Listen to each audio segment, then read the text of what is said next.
Olá, sejam todos bem-vindos ao 14º Fórum Ambiental da Alta Paulista.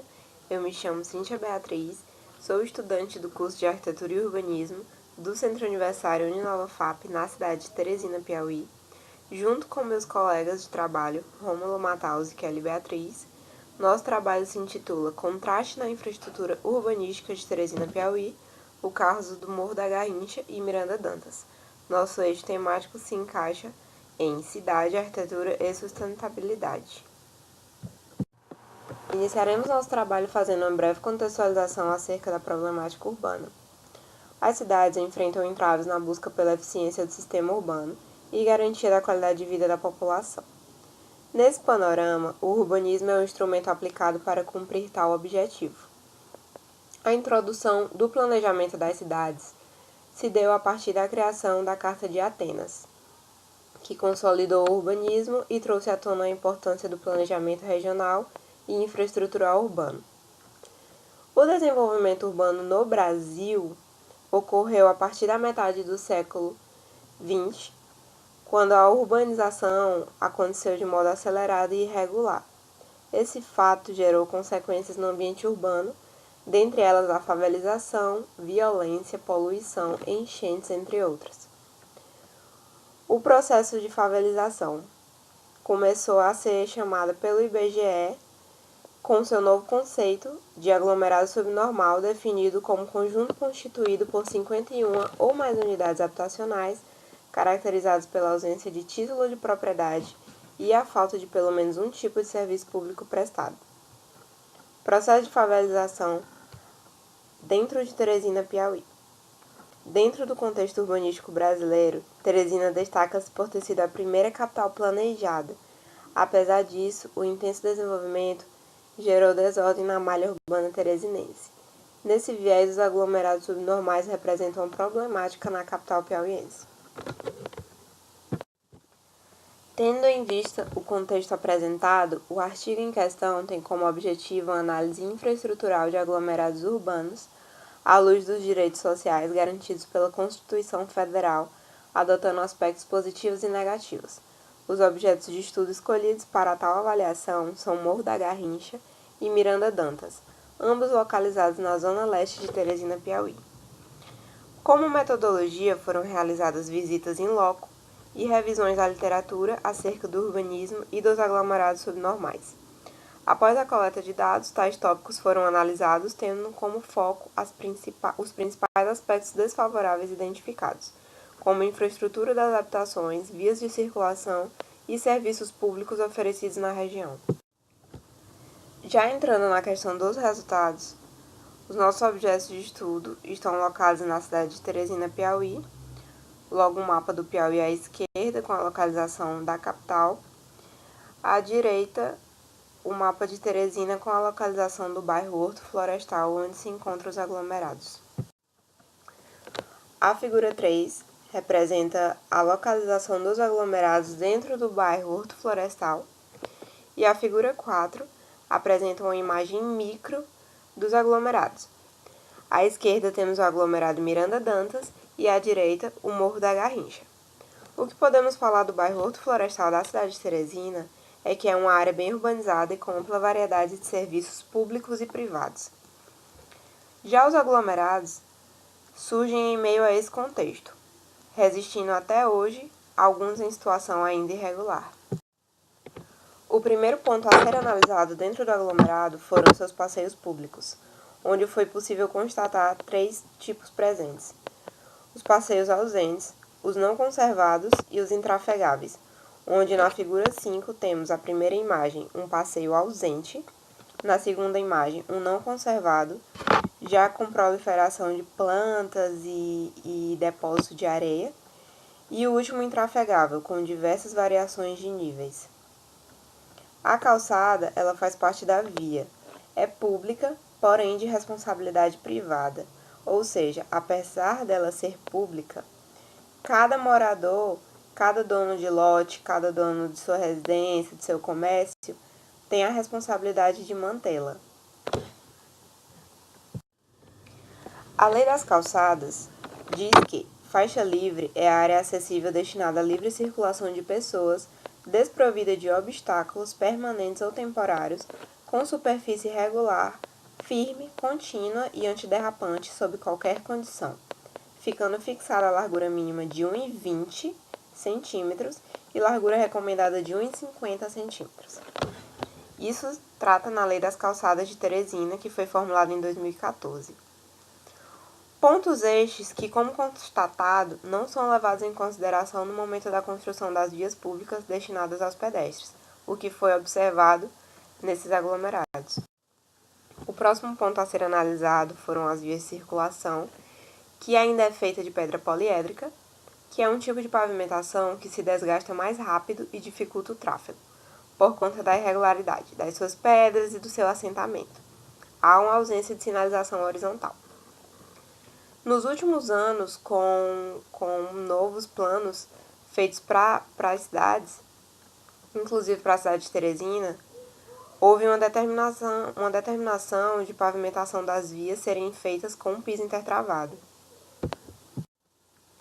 Em relação à saúde, há a presença de uma unidade básica de saúde, UBS, que está locada a 461 metros de distância da última unidade habitacional. Essa unidade ela tem capacidade para atender os moradores do aglomerado, entretanto, com algumas pesquisas feitas com alguns moradores, há falta de equipe profissional que acompanhe esses moradores constantemente. Eles vêm de vez em quando, algumas vezes por mês, mas não há uma permanência constante dessa ida, fazendo com que muitas vezes esses moradores precisem utilizar algum meio de transporte para procurar essa ajuda hospitalar, esse suporte em outras regiões e em outros bairros. Já em relação à educação, também há a presença de uma unidade escolar do município de ensino fundamental e supletivo para jovens e adultos. Nesse quesito, não se observa uma carência em educação. A escola está locada a 739 metros de distância da última unidade habitacional. Tratando de saneamento, foi observado a partir de pesquisas e alguns dados da Semplan que o local possui rede de esgoto, entretanto os moradores dos aglomerados não possuem conexão com a mesma. Aqui na figura 9, temos uma tabela da rede de esgoto do local, onde no aglomerado Miranda Dantas, nós temos como prova formas de abastecimento, temos a questão do esgotamento sanitário e o destino para o lixo, da mesma forma no Morro da Garrincha. Porém, esses dados não estão, de certa forma, contemplados quando observamos o local, quando fizemos a visita. O despejo de águas cinzas e esgoto é feito diretamente nas sarjetas e, em alguns casos, é utilizada a fossa séptica. Há ainda a precariedade do recolhimento do lixo, como pode ser visto na figura 12, onde o lixo é praticamente descartado no meio das ruas, nas vias, dificultando até o acesso de veículos e gerando um odor para a população que mora nessa região. Já na questão do lazer voltado para o esporte, não observou-se carência. O único problema observado foi a qualidade do campo de futebol da escola municipal, que também serve à comunidade, que apresenta problemas de manutenção e desgaste, deixando a desejar na qualidade das condições da prática de esportes, como forma de lazer e entretenimento. Essa quadra, esse campo de futebol, ele está localizado a 676 metros de distância da última unidade habitacional. Na figura 13, temos a imagem do Google Maps, uma imagem de satélite mostrando o ponto da última unidade até o campo. Nas figuras 14 e 15, também imagens do Google Maps, imagens do campo e da quadra poliesportiva. Já na parte do lazer voltada para a socialização, há uma Praça dos Bambus, inclusive bem preservada, somente a 373 metros de distância da última unidade.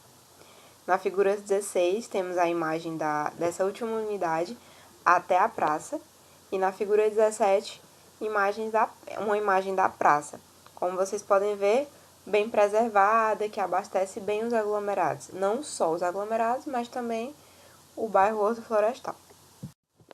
Nosso último ponto analisado foi a questão do transporte, mais especificamente o transporte público, onde foi observada a ausência de pontos e rotas dentro das vias internas e nas proximidades. Caso o usuário precise usufruir do meio de transporte público, ele tem a necessidade de se deslocar de uma distância mínima de 850 metros. As rotas mais próximas que acolhem essa região é circundada por importantes avenidas, que são responsáveis por limitar a área do bairro, a qual se insere a área estudada. Na figura 18, temos uma imagem de uma linha praticamente reta, onde pega da última unidade habitacional do aglomerado até um dos pontos de ônibus, onde essa distância foi, como já dito, de 850 metros. Em 2015, o Instituto de Políticas de Transporte e Desenvolvimento, ITDP, realizou um estudo que mede a distância ideal que o morador deve se deslocar até as estações de transporte público. Essa pesquisa se intitula PNT, em inglês People Near Transit, que, de acordo com a pesquisa, o tempo adequado em termos de mobilidade urbana é de 10 a 15 minutos de deslocamento a pé, o que equivale a aproximadamente 1 quilômetro. Ou seja, essa distância máxima que o último morador desse aglomerado percorre de 850 metros ainda se encaixaria dentro desses padrões, dessa distância máxima. Então, agora concluindo o trabalho, após as análises, foi constatado que a população desses aglomerados não é assistida, na maioria dos casos, com serviços que são de direito garantidos pela própria Constituição. Conclui-se que, apesar de locar-se em um macroespaço bem estruturado da cidade, esses aglomerados não refletem a realidade do espaço que estão inseridos. No que se refere à infraestrutura local, percebe-se que as vias de circulação e os passeios públicos não atendem às normas exigidas pela SEMPLAN. No quesito educação, saúde e lazer, a área é bem contemplada, ressalta-se somente a falta de profissionais na UBS próxima ao aglomerado. Em relação ao transporte, a distância mínima da última residência ao ponto de ônibus foi de 850 metros, atendendo à distância máxima do deslocamento a pé. Essas foram as referências utilizadas para o presente trabalho. Muito obrigada pela sua atenção.